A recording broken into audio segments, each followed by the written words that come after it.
Hello, AJ. How are you? Happy Friday. Thank you, Saran. Thank you for inviting me to talk about our mortgages today. I'm glad to speak to you about this. Go ahead. Yes, let me give you a little bit background on the AJ. AJ Dudheker has an MBA in finance from St. Louis University. He's the most recognized mortgage banker in Los Angeles area. He has done over 10,000 loans for the families. He has helped so many families to achieve American dream through the mortgage. Thank you so much for your contribution, AJ, to the community, to the Thank mortgage. you, Saran.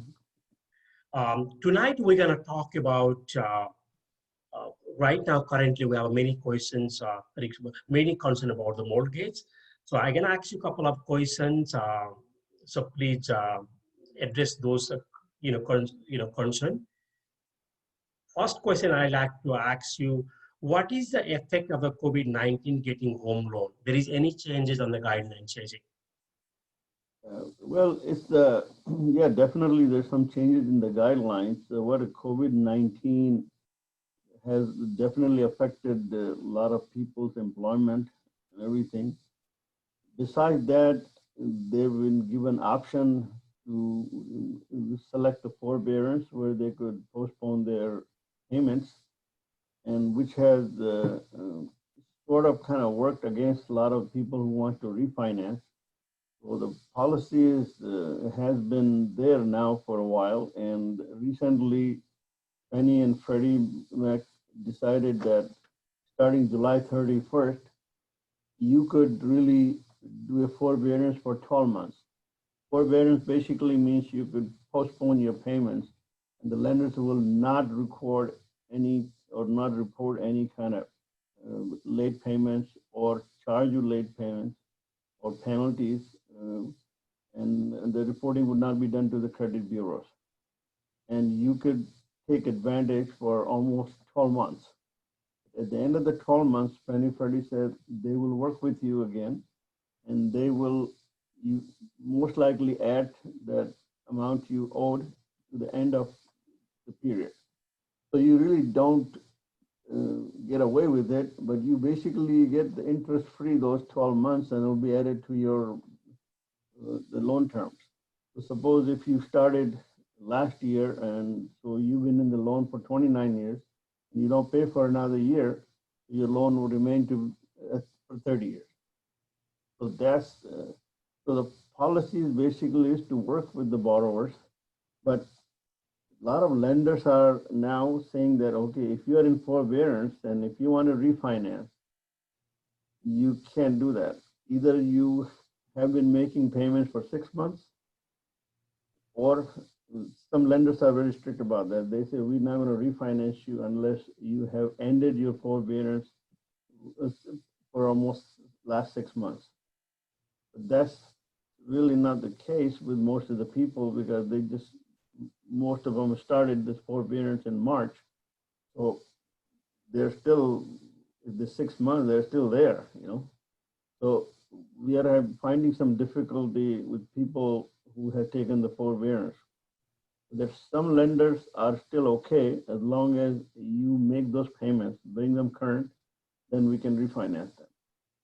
So that's basic what's going on in the So policy. some of them they are flexible, some of them is still very very conservative. That's right in terms of Some lenders are mortgage. not. They're saying that we really want to see that you demonstrate that you can afford to make payments and you have been doing it for the last 6 months. It's basically kind of reestablishing the payment pattern. Yes. No, thank you so much for that question. Other question, second question I have is: it is good time to buy the home in terms of a mortgage point of view? Because so I'm getting so many phone calls every day. It's a good time to buy because there's a presidential election coming, and all other concerned people have. The news media is saying something, but we really have a very strong sellers market right now in most of the in US, most of the cities in the US. So Well, it's there's yeah, an interesting please phenomenon address. going on right now. To your question. See, what's really happening is people are really surprised. How come market is not going down? How come the prices are still Yes. up? There are multiple offers, and prices are still up, or sometimes the sellers are getting more than what they're listing for. And let me explain you some of the reasons why it's happening. The biggest thing is the demand and supply. Yes. A lot of people who really do want to sell it, they're really holding back right now because they don't want people to come in and out of their houses because they may Yes. have some small children and everything. And because of COVID-19, and a lot of buyers don't want to go and into those houses. But it's Yes. mostly the sellers. Sellers are holding back right now till this COVID-19 vaccine or something clears up to where they're more comfortable. Yes. There's very unknown now what effect you will have. You don't know who's going to walk in, no matter what. Even if they have Yes. masks, they may have it on their clothes or something. So it's a little bit of paranoia too. That's one thing. So what happens when there's a short supply and demand is there? So obviously, more people are chasing fewer properties. So they're willing to pay. A lot of these people who are making offers and everything, they're some of them are not affected uh, because of this COVID. Their income is still there. A lot of business people got more money than they really thought they could get. Really. Like I was explaining you the PPP program where, Yes. zero protection thing. A lot of people got money for 3 months of their entire payroll Really. just as a protection that they do not lay off or close their company. Well, they were not going to close it. A lot of those businesses still operating. They say we haven't laid Yes. off one single person, but government gave them 90 days payroll for their entire staff. Wow. Hmm. Yes, so it's so these people actually made a lot of money. So I'm not saying that all the buyers are walking around with those kind of money, but and another biggest game is interest rate. Yes. Interest rates are historically low. So people think that why not jump in and buy no matter what the price is? Interest rate will take care of it. Our payments are still low. The interest rate, for purchases, it's like 2.75, 2.875, something like Yes. that Yeah. on 30 year, 2.3, 2.5 for 15 years. People don't want to lose out that opportunity to buy, but that's okay for the owner occupied. Yes. Lenders are not giving those kind of rates for investment property. It's a, okay. You will be shocked. The rates are almost double. Oh, really? For the investment properties, huh? Yeah, it's and let me explain you why that happening. Yeah. Because I don't know if you are aware of it or not, but the government said that starting March 31st till January 31st, 2021, if the tenant doesn't pay you rent, and he's saying that he's affected by COVID-19, Mhm. you cannot do anything to him. Yes. You cannot evict him, you cannot sue him, you cannot report him for bad credit, nothing you can do. Mm, yeah. So, so the lenders are saying that that's a risky segment of the properties, For the lenders, yeah. rental properties, yeah. So they say, well, we don't want to refinance those. We don't know the guy's going to walk away with that property. They don't want to refinance or cash out those properties. That's why Yes. artificially they kept the interest rate very high. So no one can really refinance. We haven't really, to be honest with you, done one refi of a rental property in the last 4 months because their current rates are better than the one they're offering. Really. So, and now your question about is it a good time to buy or not? If you have to live in the property, Yes. you really need a house to live in, where you're gonna call that your home. Okay? Yes. Then yes, if you can really compete in the market and you're successful, your bid is successful, you get it, you get a better rate, it's good. But I would not suggest you to chase the investment segment right now. Because Okay. first of all, the rates are horrible. And if you're buying something which is tenant occupied, you're going to inherit something which you're also not going to collect rent for a while. Yes. So I Yes. Yes. would suggest, as far as the investment part is concerned, just hang in there, save your money. If you have owner occupied, refinance, do a cash out, hang on to the cash, and hopefully after December, let's say after January 31st, the rule is going to be lifted. So you can evict the tenants, you can sue them, whatever, but till then you can't. But you're going to have more properties come up, I believe, next year because see what's happening. Just imagine if these tenants are given this opportunity not to pay rent, and all Yes. you have to do is just claim that, hey, I'm affected by COVID-19. Yeah. Yeah. From March to January, how much is this? You know, that's almost Lot. 10 Yeah. months, roughly, right? Yes. They'll probably go beyond that. So Yes. Yes. Yes. Yes. now, granted that the owners are also getting forbearance for not making the mortgage payment, but not forgiven. They Yes. still have to pay. Still they have to Tenants pay. don't Yeah. need to pay. Yes. So they're going to lose 8, 9, 10 months of rent. Yes. Yes. So what's going to happen is a lot of these owners going to say, well, we really don't want to be in this property anymore. You'll see a lot of these properties which are currently rented will come on the market, in my opinion, because a lot of people do live off of the rental income as one of their main source, especially the elderly. Yes. Yes. Purchase 2, 3, 4 properties, they don't really have retirements or anything. Social security is not enough. So they will say, well, I would rather cash out Hmm. because I don't know, it's very unpredictable. These tenants may not pay and I have to pay the mortgage. Why do I want to be in this property? So most likely they would want to sell and collect their equity and move on. So I would say that, and then I think that, and once this rule is lifted, that you can evict tenants, you can sue them and everything, lender will ease on those rates. They will encourage people to go ahead and buy properties because now they will have the income stream. Yes. You know what I'm saying? So, Yes.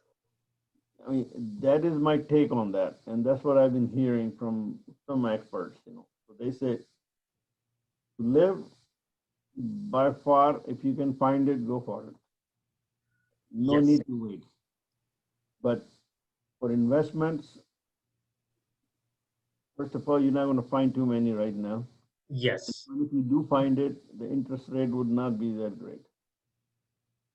So, so that is how I feel. Yes, yes, I'm totally agree. Another question I have is, I heard that interest rate is the lowest in 50 years historically. This is good time to refinance. And many homeowners, they say, I have a 30-year mortgage, but I already paid 5 years or 10 years. It's still good time to refinance. It's okay to, still Oh, of I can be course. beneficial. No, It's a lenders, benefit. we have, see, the lenders understand that, and lenders have programs like Quicken Loans have a 25-year-old program, 25-year program, Okay. 20, 15, and some lenders have, they will adjust to your remaining years also. Oh, they do. Okay. Yeah. Or even, say, suppose the 15-year is great rate and you have only 12 years left, okay? Yes. So it doesn't matter. You take the 15-year and then you amortize the payment according to 12 years and you will still save. And we Okay. can run that analysis for you anytime. And we do that all the time. People ask exactly the same question you ask. They say, well, I already paid for 3 years. Now, if you want to refinance for 30, why? But Yes. you're at 4%. And if I can give you 3% now, Yes. I can give you an amortization for 27 years. You follow that. You may still save $300-400 a month. So why not? So uh, before you decide not to do it, the best thing to do is talk to us. We can analyze your mortgage statement and tell you what we can do.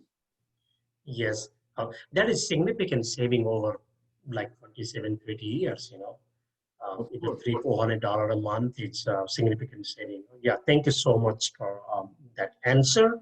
Another question I have is any program for the first-time home buyers? Yeah, Many of people in the community, they are first-time home buyers. They really want to own a home and they didn't have enough down payment or some other surprisingly, situations. there are a lot of them coming up. I just saw one today Yes.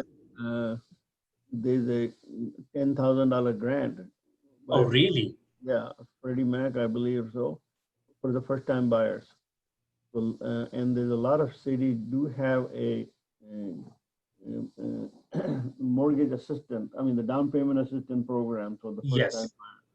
But they have to do a little bit of research. Each city has a Yes. program and the funding. They can check it, but the issue right now is this: if you're working with a down payment assistance program, little Yes. down, this and that, and you're trying to make an offer on a property, Yeah. your chances of getting that property is pretty remote if there's a multiple offers on that, because Yes. your offer may not be as attractive versus the one who wants to put 20, 30, 40% down or all cash offer. Yes. But I would not want them to be discouraged. Best thing they can do is if they're planning to buy next year, prepare themselves now. Yes. And the first time buyer programs obviously have limit on income limit, this and that. There's certain restrictions, but they can check. There's a lot of programs, and if they prep themselves now, next year when there's more properties are available, and the multiple offers are not Yes. going to be the case, then they will be okay to purchase. Yes. Yeah. Yeah. Thank you so much for that, Fannie Mae program as well as information about the cities program. Next question I have, AJ, I have is everybody talk about forbearance. You also mentioned earlier it's okay to not to make the payment for 6 months or 1 year. Law, I think, because the news media and different information, sometimes many people are there misled. Okay, I didn't need to make my payment for 6 months or 1 year. Can you address if somebody not willing to make payment for after forbidden period is ended, or do they have to pay in full? How it works? Can you explain? Well, see, you need to understand that why the forbearance was created. It was really created to genuinely help people who really need it. Yes. It's there, they don't have a regular job. Unemployment can do only so much for them, and they really genuinely need that help. I mean, it's good for them. They should take it. But only thing is, like if they're planning to, like I said, refinance and everything, it will get pushed further Okay. because see, the maximum time is allowed for forbearance is 12 months, Penny Freddie. Maximum, that's a 12 month. Right. And at the end of the 12 month, Penny Freddie will work with you. They will add those 12 months to the end of the term. So you Oh, basically okay. have not paid, but you will still pay. So, so you're still going to have that additional 12 months tax to the end. So you say, suppose if you sell 2 years later, you still have to pay that money. That the term will be extended. Correct. Okay. So if you want to buy investment properties, you want to do anything, and if you have taken the forbearance, you will have a little bit of issue. Mm-hmm. So that, but it's for people, they really don't have a job. They need that, to postpone those payments. They cannot make it. That's fine. They should use it, and it is designed for them. If you really need it, it's okay to do that. But if you can afford to pay, then just pay as usual. That's right. Yeah, I mean, why would you want to add another year to your mortgages? If you Yes, yes, pay it. A lot of people like to pay extra to cut the time. yes, This will add, and if you have the money, there's no point. I always suggest to everyone, if you have the money, don't pay attention. Keep making payments because you're not gaining anything. You've got to pay that. It's the yes, and then and you're still paying interest on that anyway, right? Because yes, yes, payment has a principal portion which is not getting reduced, so you're going to yes. pay interest anyway. So you haven't really gained anything. So my recommendation: if you have money, pay it. No, absolutely. I'm totally agree with you because if you are able to pay that, it's a great. That is only the option. And the So, people, the government gives giving the option. That's right. and the people who really want to refinance, they should definitely pay it now and bring it current. Luckily, Yes. it doesn't get reported as a late payment, so and it doesn't go against you. But you have to be current, and then we can refinance those people. In order to refinance, he has to be current. Exactly. So, anyways, thank you so much for your time and a great information and I would insight. like to add. There's a couple of things in our Yes, next, please add. Yeah. and I would like to discuss this APR, Okay. the very misunderstood Yes. the thing in the mortgage industry. Everyone asks me, "What's my APR?" Oh, okay. The way I will explain it to you next Yes. meeting, trust me, the one who will hear it, they will never ask about APR again. Yes. Yes. Yes. Please do. Yeah. It's a totally misunderstood thing. Yes. So next time when you do it, well, let's make that a part of the topic. No, no, we will. Absolutely. Yes. Yes. Absolutely. Of course, we will have a regular basis. We will have an interaction with Let you me know because you. if anyone has any questions about financing any kind of properties we do, residential, commercial, investments, you can call us. We're here, 562-972-5083. You can call and appreciate it. And if anybody wants to buy a property, nobody better than Suresh. Yeah. Thank Thank you. you so much. We really appreciate you are doing tremendous thing for the community and helping thousands of homeowners to achieve American dream through the mortgage. Thank you so much, Paisy, for your time, and Thank have a great weekend. Looking forward to talk to you in the future also for the benefit of the community. Okay. Thank you so much. Have a thank you. great evening. Thank you. Appreciate it. Bye, everyone. Thanks. Bye. Thank you.